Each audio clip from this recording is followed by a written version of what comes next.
Hey there, this is Bobby, and that's Steffi Steph, and we are Between Two Teeth. And Steph, what are we talking about today? We're talking about values.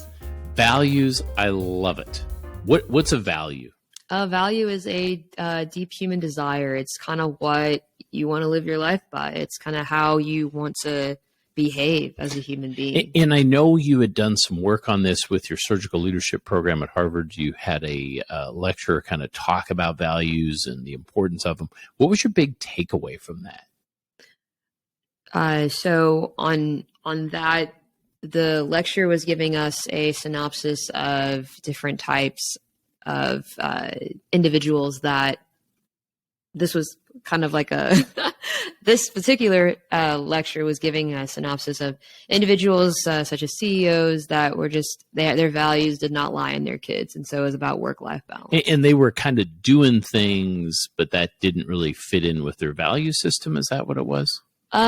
More so just kind of whenever I think of values, I try to look at teams, and when teams become dysfunctional, one of the hallmarks is misaligned values and a misinterpretation of where people are coming from.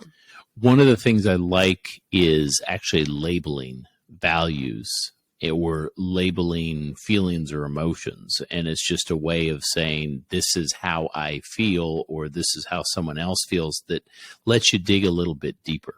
What do you value? So for me, I value adventure and connection. Oh, what do you value? You know what? I'm the same. I love adventure, but I'm also a little bit scared of adventure. I really value connection. I value trying to make a difference. And I would say just kind of where people harmonize are typically where their values fall in line with each other. And where people have disagreements is usually where their values are they're not aligned. They're not in alignment. Is it important to figure out what you don't value? Yes. Is that as important as figuring out what you do value? Yeah. So it's all asking the same question as far as it's part of the self-awareness journey. It's part of the patterning, figuring out Did you just say patterning? Patterning, yes. Okay. Just figuring out what your values are is going to help you understand when you don't get along with someone. You could probably identify that they just value different things. Is there something you don't value, but you really wish you did value it? Great question. How would you answer that for yourself? Listening. I don't value it. I don't listen well. I'm trying, kind of, to work on it. I love to talk. I think listening's I actually value listening. I enjoy, there's a curiosity in figuring out where someone's coming from and what they're going through. See? Yes. No, I guess I do like that, but I've got to get better at active listening. Sure. Yeah, absolutely. What advice do you have for me? How do I get that to be a value? I say it's important. I think our values shift based on our experiences and perspectives in life. So after each experience you have, whether it's a big one or a small one, your values might shift. If you were about to go on a mission trip to Poland, and maybe which we are, right, we're about to go on a mission trip to Poland. And maybe one of the things that we encounter there, or maybe something we see there, will shift our value. And that's just kind of part of the human experience. And that's just kind of how you're always trying to figure yourself out. And that's just a key component of self-awareness. Is there something you value too much that you wish you could decrease? I probably value kind of power.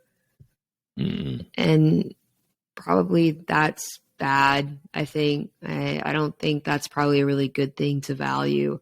It's nice in ways when you're not getting an even slice of things. Maybe it's good to feel strong in those cases.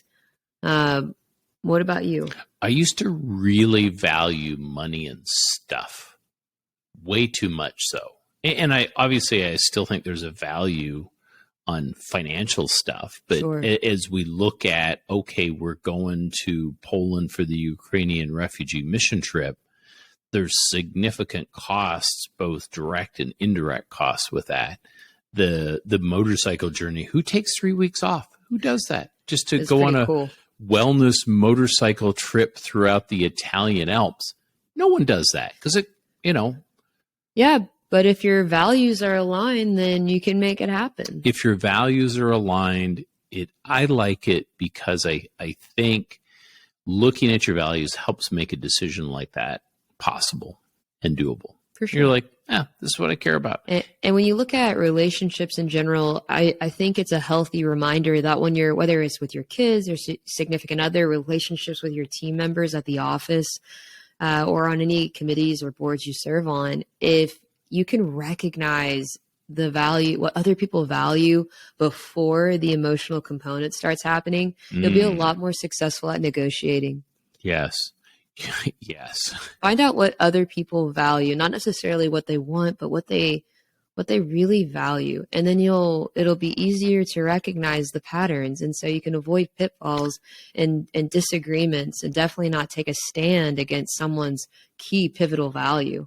During my MBA, one of the phrases that really stuck with me, and it was during negotiation management, was asking a question, and it really gets down to the other person's value system. And the question to ask is, can you help me understand why that's important to you? And then you stop and you listen. And as you dissect what they say, realistically, that gets down to their value system. Yeah, what do you value? And so as an exercise, you can go home and you can write 5 things on a sheet of paper that you value. There's literally hundreds of different values, and there's worksheets you can find online where they've got so many different values just lined up. You can have 50 of them in a row, and then you actually go through and you're like, okay, this is very important to me, or this isn't very important to me. And you suddenly start to realize how many values are like pseudo values, and that's where negotiation happens. On the pseudo value, where you're like, well, it's important, but where you tend to run into problems and pitfalls is when you have something that's very important to you. And so if you can recognize when someone has a value that's so important to them, you can really avoid yourself a lot of heartache across several different aspects and teams in your daily lives. Very good. Well, thank you for the value talk. That's a value proposition. If you like what we're saying, hey, please hit the subscribe. Thanks, guys. Thanks, guys.